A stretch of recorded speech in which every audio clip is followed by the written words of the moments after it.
Hey, what's up? This is Ricardo at Parts People, and in this video, we'll outline the steps for completing a part replacement on your Dell PC. Visit our website and use this coupon for a 5% off discount.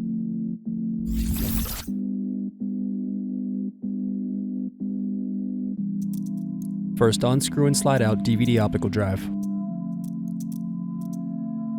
Then unscrew and remove bottom base.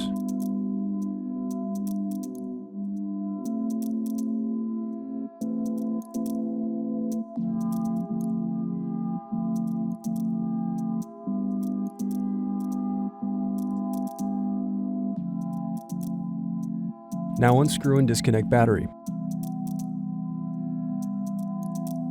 Then separate clips and remove memory. Thanks for watching. Don't forget to like and subscribe if you enjoyed this video. And if you need more, check out this playlist to watch other tutorials for your laptop. You can also click here to find parts for your laptop at partspeople.com.